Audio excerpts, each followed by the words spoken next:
আগের এপিসোডে ওয়ান্ডারজেন শেয়ার করেছিল কুম্ভ এক্সপ্রেসের সেই ক্লান্তিকর স্লিপার ক্লাস জার্নি এক্সপিরিয়েন্স। আর আজকের এই এপিসোডে শুরু হচ্ছে আসল হরিদ্বার এক্সপ্লোরেশন। এই ব্লগে থাকছে বিষ্ণুঘাটে গঙ্গা স্নান, মনসা দেবী মন্দিরের থ্রিলিং রোপওয়ে রাইড ও সুন্দর মন্দির দর্শন, পাহাড়ের উপরের ব্রেথ টেকিং বিউটি আর হরিদ্বারের ডিলিশিয়াস লাঞ্চ এক্সপিরিয়েন্স। তো চলুন শুরু করা যাক ওয়ান্ডারজেনের হরিদ্বার সিরিজ এপিসোড 2। তো চলো আমি তোমাদের এখন রুম ট্যুরটা দিয়ে দিই। আর রুমটা আলাদাই আছে। এই যে এখানে আমাদের লাগেজপত্র জুতোপত্র রয়েছে, এখানে রয়েছে একটা কাবার্ড। এই যে কাবার্ডটা আমি খুলে দেখাচ্ছি না, কিছুই নেই, নর্মাল একটা। এখানে চেয়ার রয়েছে, মানে এরকম একটা বেড গোল টাইপের। আর রুমটা কিন্তু এসি, মানে এসি এখানে চলছে, দারুণ ঠান্ডা আছে। দেখো, রেডি, 1 2 3। এইটা এই ভিউটা এই রুম থেকে আছে, ঠিক আছে? এখান থেকে পুরো এইটা খোলা যায়। আমি তোমাদের খুলে একবার দেখিয়ে দিচ্ছি এটাকে। এই যে এরকম একটা ভিউ কিন্তু পুরো রুমটা থেকে। এখন তোমাদের দেখাবো গঙ্গাটা, যেটা এখান দিয়ে দেখা যাচ্ছে। এইটা অ্যাকচুয়ালি একটু বাদিকে গেলে এটা হচ্ছে বিষ্ণুঘাট। তোমরা যদি স্টেশনে নামো, স্টেশনে নেমে অটো টোটো অনেক কিছু আছে, শুধু বলতে হবে যে বিষ্ণুঘাটের ওখানে যাবো, তাহলে কিন্তু তোমাদের এখানে নামিয়ে দেবো। বিষ্ণুঘাট উত্তরাখণ্ড। আর এখন গঙ্গার ওখানে যাবো স্নান টান করতে। তো চলো এখন যাওয়া যাবে। এই রাস্তাটা দিয়ে সোজা হাঁটতে থাকলেই সামনে গিয়ে বিষ্ণুঘাট, মানে গঙ্গা ঘাট, যেখানে সবাই স্নান করে।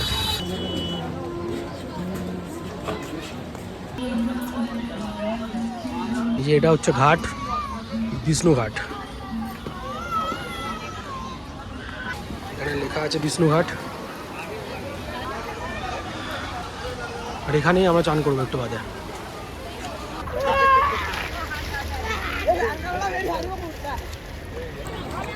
নামি,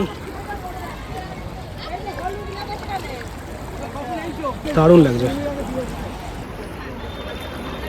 এখানে আসলে চান করতে গেলে চেনগুলো ধরতে হবে, নাহলে এই জায়গাটা ধরে চান করতে হবে, তাহলে প্রচুর যা স্রোত জলে টেনে নিয়ে চলে যাবে পুরো। প্রচুর স্রোত, প্রচুর ঠান্ডা হয়ে যাবে, হাত ফাত সব কনকনিয়ে যাচ্ছে, এত ঠান্ডা জলটা। শীতকালে কি অবস্থা হয় কে জানে। এই জায়গাগুলো আমি না ধরলে আমাকে ভাতে নিয়ে চলে যাবে, কোথায় কেউ যায় না। তো সবসময় এখানে চান করার আগে এই যে এই চেনগুলো আর এই রড সবসময় ধরে চান করা উচিত।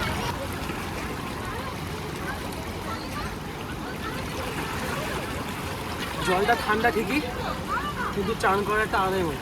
এমনিতে সকালের দিকে হরিদ্বারে গরমই থাকে, তো জল ঠান্ডা হলেও 1-2 বার ডুব দিলে কিন্তু সব নর্মাল হয়ে যায়। আর চান করা মজা আলাদা এখানে। পারবো না ভাই, পারবো না, টেনে নিয়ে চলে যাচ্ছে পুরো, বাপরে বাপ।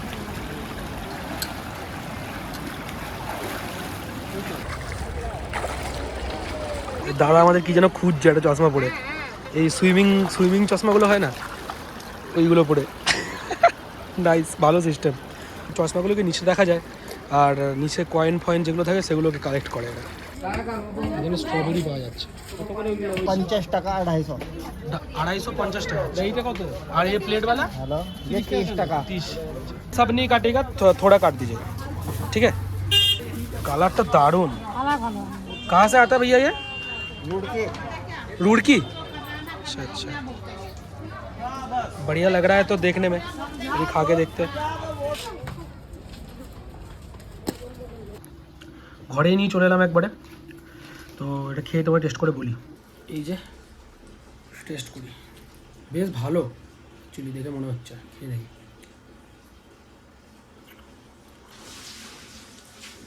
আমি স্ট্রবেরি লাস্ট খেয়েছিলাম, মানে একদম ভালো যদি বলি, লাস্ট খেয়েছিলাম সে অনেক বছর আগে কাশ্মীরে।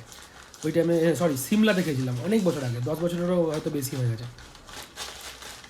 নুন দেওয়াতে ব্যাপারটা আরও ভালো লাগছে। দেখো, এখন স্নান টান তো সব হয়ে গেছে, এখন বাজে 2:15। এইবার আমরা কিন্তু খেতে যাব। আর আজকে খাবো হচ্ছে এখানে খুব ফেমাস দাদা বৌদির হোটেল। বাট একটা ব্যাপার আছে, সেটা হচ্ছে এই বিষ্ণুঘাটের যে গলিটা, এই গলিটার মধ্যে মোটামুটি 6টা দাদা বৌদির হোটেল আছে। এবারে তুমি বুঝবে কি করে যে কোনটা আসল।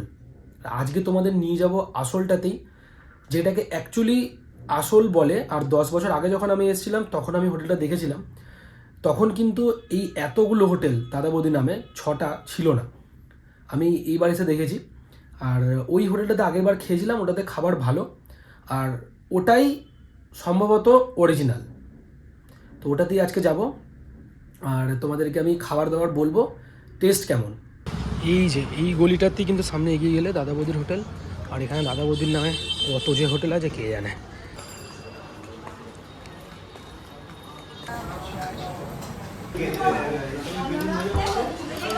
আমরা এখানে এসে নিয়েছি ভেজ থালি। ভেজ থালি দিচ্ছে, মানে এর সিস্টেমটা ওরকম নাকি থালি সাজিয়ে নিয়ে আসে, এরকমভাবেই দেয়, আর দাম হচ্ছে 80 টাকা করে। ভাত, ঘি, শুক্তো, ডালও দিয়েছে।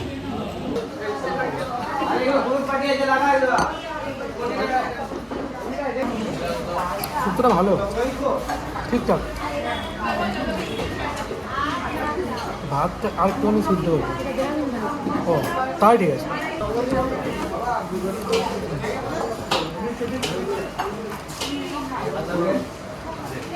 বেশ ভালো হচ্ছে ইঁচড় দিয়ে দিস। বেগুনিটা কিন্তু ভালোই গরম, আর খেতেও বেশ দারুণ। আর এখানে তোমরা আনলিমিটেড ভাত নিতে পারো।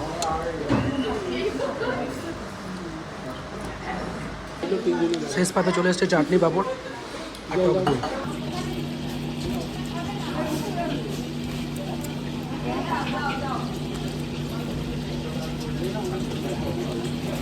তো এখন বিকেলবেলা, আর আমি আবার খাওয়া দাওয়া করে এসে ঘুমিয়ে গেছিলাম। যাই হোক, আর এখন আমি রেডি, দেখতে পাচ্ছ।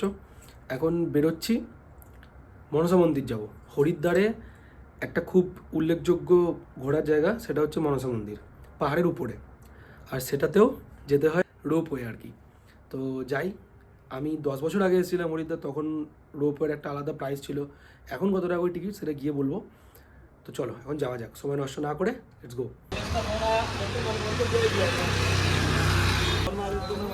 এই যে অটো স্ট্যান্ড আছে, অটো স্ট্যান্ড থেকে এইদিকে হাঁটতে হয়। এখান থেকে 600 মিটারের মতো রাস্তা হাঁটলেই যেটা রোপওয়ের গেট, সেখানে অবধি চলে যাওয়া যাবে। লাস্ট টাইম আমরা যখন এসেছিলাম তখন রোপওয়ের ভাড়া ছিল পার হেড ওই 100 টাকার মধ্যে। এখন 10 বছর পর এখন যদি বলে 200 টাকা, তা তো অবাক হওয়ার কিছু নেই। দেখা যাক কত টাকা রেট। বিষ্ণুঘাট থেকে ওইদিকে এসে এই যে স্ট্যাচুটা রয়েছে, এটা থেকে কিন্তু ডান দিকে, মানে এই সাইডে যেতে হবে আমাদের, ডান দিকে রাস্তা ধরে সোজা যেতে হবে, তাহলেই পেয়ে যাবো।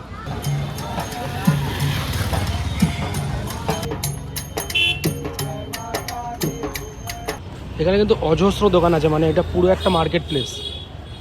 তোমাদের জন্য বেস্ট হচ্ছে গুগল ম্যাপে একবার লোকেশান সেট করে নেবে, মনসা মন্দির উড়ান খটোলা গেট বলে, তাহলে কিন্তু তোমরা পেয়ে যাবে ইজিলি। এই যে এটাই হচ্ছে গেটটা, লেখা আছে মা মনসা দেবী প্রবেশ দ্বার।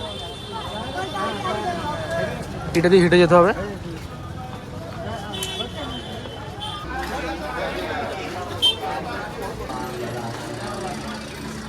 তিন मनसा मंदिर नॉर्मल टिकट।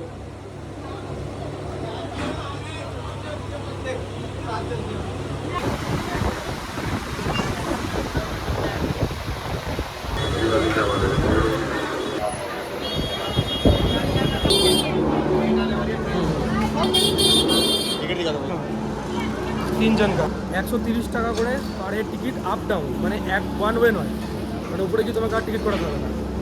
টিকিটও দেখিয়ে দিলাম। আগের বার টিকিট 100 টাকার মধ্যে ছিল, সেটাও অবভিয়াসলি হয়তো রাউন্ড ট্রিপই ছিল, আর বেশি সেরকম বাড়েনি। 10 বছর হয়তো 30-40 টাকার মতনই বেড়েছে, ঠিকই আছে। এবার যদি বলতো যে ওখানে উপরে গিয়ে আবার টিকিট কাটতে হবে নামার জন্য, মানে ওয়ান ওয়ে হতো, তাহলে কিন্তু দামটা বেশি হতো আর কি। যদি তোমরা এই জায়গাটা এসে থাকো ঘুরতে, তাহলে কমেন্ট করে জানিও, আর যদি না এসে থাকো তাহলে উপর থেকে একটা দারুণ ভিউ পাওয়া যায়, সেটা আমি তোমাদের দেখাবো। এখানে আবার লাইন আছে, হ্যাঁ এটাই লাইন আছে। আগের বার অনেক বেশি লাইন ছিল, এবার ঠিকঠাক ভিতরটাতে ঢুকে জাস্ট একটু রোপওয়ের জন্য লাইন। তোমরা ফ্যামিলি থাকলে এখানে তোমাদের ছবি তোলা হবে উপরে দেখানোর জন্য, মানে কি কোথায় দেখানো হবে সেটা আমি জানি না। এটা হচ্ছে প্রসাদের রেট চার্ট, আমরা এখান থেকে কিন্তু প্রসাদ কিনতে পারো।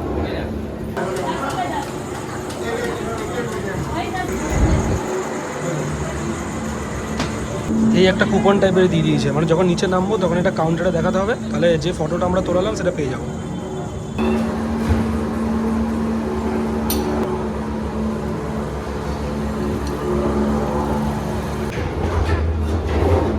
জোর যাচ্ছি, কি জোর যাচ্ছি। রোপওয়ে ধীরে ধীরে উপরে উঠতেই যেন বদলে যেতে লাগলো পুরো দৃশ্যটা। একদিকে সবুজ পাহাড়ের সারি, অন্যদিকে দূরে বয়ে চলেছে মা গঙ্গা। উপর থেকে হরিদ্বারকে দেখতে সত্যিই এক অন্যরকম অনুভূতি। প্রকৃতি আর আধ্যাত্মিকতার মেলবন্ধনে যেন এক স্বর্গীয় অভিজ্ঞতা।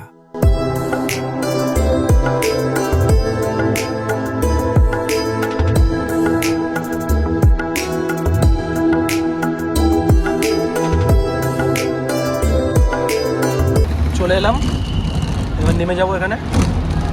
চলে এলাম মনসা মন্দির।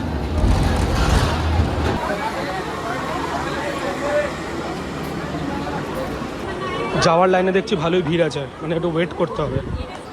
এদিকে হচ্ছে মন্দিরের রাস্তা, যাওয়ার সময় অনেকক্ষণ আমাদের লাইন দিতে হবে। এসব ফুলের দোকানগুলোতে জুতো রাখতে পারো, কিন্তু ওখানে না রেখে তোমরা এইখানটাতে রাখতে পারো। এখানে কিন্তু তুমি যেটা তোমার ইচ্ছে সেটা তুমি দিয়ে দিতে পারো টাকা।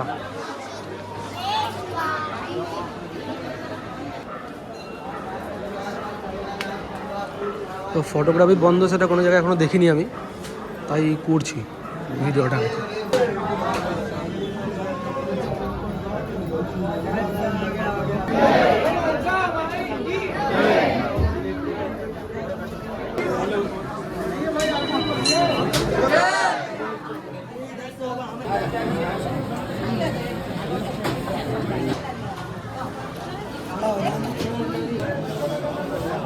জয় বালাজি।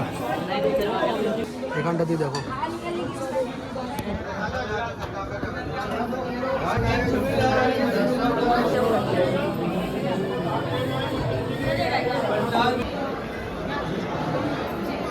নামার সময় বহুত ভিড়। এই তো এদিক দিয়ে ঘুরে যেতে হবে।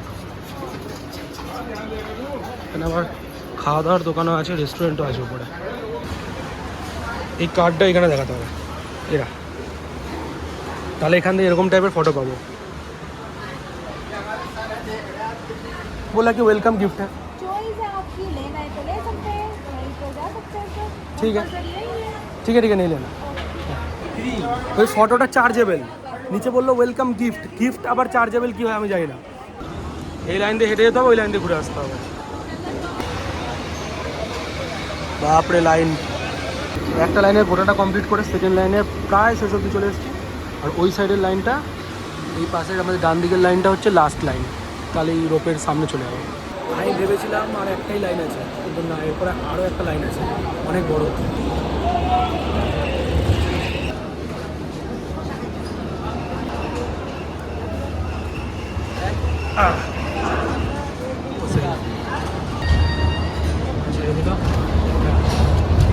দেখো কেমন লাগছে রাতের বেলাতে।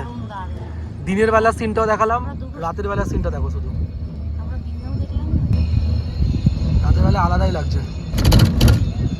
এই দেখো এদিকে মন্দিরটা, ওই উপরটায় ওই মন্দিরটা, এদিকে আমরা আসলাম।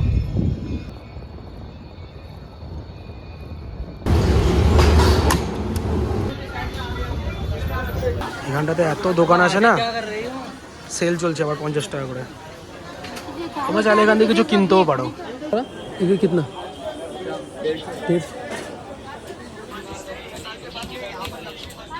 আমরা একটা আবার শর্টকাট নিয়েছি, ঠিক যে গেটটা ছিল, গেটটার উল্টো দিক থেকে এটা সিঁড়ি নেমে যাচ্ছে, ওদিক দিয়ে এই রাস্তাটা ধরে গেলে বিষ্ণুঘাট। বড় মাছ এটা। এই বিষ্ণুঘাট একটা খুব ফেমাস জায়গা, মানে বিষ্ণুঘাট থেকে সব কিছুই প্রায় কাছাকাছি। এখানে তোমরা দেরাদুন মুসুরি যাওয়ার জন্য গাড়ি পেয়ে যাবে। হারকিপড়েও বেশি দূর নয়, 10-15 মিনিট হাঁটতে হবে। মনসা মন্দির তো তোমাদের দেখালাম আমি হেঁটে কতটা, আর হারকিপুরিও দেখাবো কতটা হেঁটে যেতে হয়। আর মনসা মন্দির তোমাদের কেমন লাগলো, ওই উপরের সিনটা কেমন লাগলো, যদি ভালো লেগে থাকে তাহলে আমাকে কমেন্ট করে জানাও, আর ভিডিওটা একটা লাইক করে দাও। এই বিষ্ণুঘাট থেকে এখানে অম্বা ইন্টারন্যাশনাল ট্রাভেলস, এখান থেকে তোমরা দেরাদুন মুসৌরি দিয়ে বুক করতে পারো, যেটা আমরাও করেছি। আমি দেখিয়ে দিচ্ছি। दादा आपका ये एड्रेस एक बार बता दीजिए, कहाँ पे है? एकदम विष्णु घाट पे। और आपके पास हरिद्वार का और उत्तराखंड का मतलब हर जगह का गाड़ी मिल जाएगा? हाँ, 40 साल से हमारा ये काम है। 40 साल, अच्छा अच्छा, 40 साल से। 40 years। अच्छा, एक ये वाला रिफ्लेक्ट दे दीजिए। फ्रेंचाइजी भी रहे, यूपी टूरिज्म। फ्रेंचाइजी भी रहे। अच्छा अच्छा, यहाँ की गेस्ट सर्विस के बारे में। তো তোমরা এখানে আসলে এই কাকুর সাথে কিন্তু একদম কন্ট্যাক্ট করো। আর এইখানে রয়েছে পুরো রিফ্লেক্টটা, এটা একবার ভিডিওটা পজ করে তোমরা দেখে নাও। আর রেট সব কিছু নাম্বার আমি এখানে দিয়ে দিলাম। দাদার নাম হচ্ছে সুমন শর্মা, আর নাম্বারটাও ডিসক্রিপশানে দেওয়া থাকবে। তোমরা কিন্তু এই দাদার সাথে এসে কথা বলে নিয়ে একদম সব কিছু তোমাদের প্যাকেজ ফাইনাল করে নিতে পারো। এই যে বিল করিয়ে নিয়েছি, তোমরা দেখতেই পারো। আর আমাদের টাকা লেগেছে সেটা আমি ঘরে গিয়ে বলছি। তো চলে এলাম রুমে, আর এবার বলি এই রুমের ভাড়াটা। তো এই রুমের জন্য আমরা পার ডে হিসাবে দিচ্ছি 1200 টাকা করে, ঠিক আছে? মানে উইথ এসি রুম 1200 টাকা করে পার নাইট। তোমরা চাইলে বার্গেনিং করতে পারো। এবারে ভাড়াটা কিন্তু সিজন বা অফ সিজন দু জায়গায় দু রকম। সিজন আসলে একরকম, অফ সিজন আসলে আরেক রকম। তো সেইটা এবারে আমি তোমাকে যেটা বললাম এটা অফ সিজনের ভাড়া। এবারে সিজনের টাইমে এই ভাড়াটা বেশি হতে পারে। দেখো রুমটা ঠিকই আছে, বাট অফ সিজনে আমার মনে হয় যেহেতু বাথরুমের কন্ডিশন যেরকম আছে, আমার মনে হয় ভাড়াটা 1000 টাকার মধ্যে হলে ভালো হতো। যদিও এরকম ভিউ রুম 1000 টাকার মধ্যে পাওয়া একটু চাপের ব্যাপার। যাই হোক, ঠিক আছে, তোমরা এখানে আসতেই পারো। আর হোটেলটার নাম হচ্ছে হোটেল সিগনেচার ইন। এটা কিন্তু যেখানে তোমাদের বিষ্ণুঘাটের নো এন্ট্রি বোর্ড যেখানে আছে, এবার নো এন্ট্রি বোর্ড সবসময় নাও থাকতে পারে। তো বিষ্ণুঘাটের যেখানে অটো স্ট্যান্ড আর কি, অটো বা টোটো স্ট্যান্ড, ওই স্ট্যান্ডে একদম ওই স্ট্যান্ডের অপোজিটেই তোমরা স্ক্রিনে এখন দেখতে পাচ্ছ, রাস্তাটা দেখে নাও, একদম অপোজিটেই ওইখানেই। কিন্তু তুমি যদি কাউকে জিজ্ঞেসও করে নাও সেও কিন্তু বলে দেবে। বলতে গেলে সব কিছু ঠিক আছে, তোমার যদি এক্সট্রা কিছু অ্যাড করতে চাও মানে কম্বল বা যাই হোক, ওরা বললে ওরা করে দেবে। আর মনসা মন্দিরের তো বললাম রাউন্ড ট্রিপের 129 টাকা করে। তোমরা ওটা এখন ঠিকই আছে দামটা, আরামসে ঘুরে আসতে পারো। উপরটা খুব দারুণ সুন্দর, তোমার ভিডিওতে দেখলেই। এবার আসি দুপুরের খাবারটা নিয়ে। দাদা বৌদির হোটেলে আমরা খেলাম, ওটা অনেক বছরের পুরনো, আমরা 10 বছর আগে এসেছিলাম, তখনও ওখানেই খেয়েছিলাম। তখন বলতে গেলে খাবার অনেক ভালো ছিল। এখন জানি না কেন খেয়ে অতটা ভালো লাগলো না। আর তাছাড়া শুধু আমার কথা নয়, ওখানে অনেকজন খেয়ে বেরোছিলেন, তারা বলছিলেন যে আগের মতো আর নেই। যাই হোক, ওইখানে এবার তোমরা খেয়ে দেখতে পারো। আমার তো পার্সোনালি কিছু জিনিস ঠিক লাগেনি, সেটা হচ্ছে ঘিটা আর এদিকে ওই ইঁচড়ের তরকারিটা। বাকি শুক্তো ডাল ভাত ঠিক ছিল। তোমরা আলাদা আলাদা সব জিনিস ট্রাই করে দেখতে পারো। তো চলো, দেখা হচ্ছে পরের ভিডিওতে। আর পরের ভিডিওতে কিন্তু দেরাদুন মুসৌরি আসবে। তো চলো, দেখা হচ্ছে পরের ভিডিওতে। এখন একটু ঘুমাতে যাবো, অলরেডি রাত 12টা বাজে। এখান দিয়ে কিছু দেখতে পাচ্ছ কিনা আমি জানি না। তো চলো, দেখা হচ্ছে পরের ভিডিওতে। আর ততক্ষণ কিন্তু চ্যানেলটা সাবস্ক্রাইব করে নিও, নতুন হলে বেল আইকনটাও প্রেস করে দিও, তাহলে কি আমার ভিডিও নোটিফিকেশান তোমাদের তাড়াতাড়ি চলে যাবে। তো চলো, দেখা হচ্ছে, আর বাই।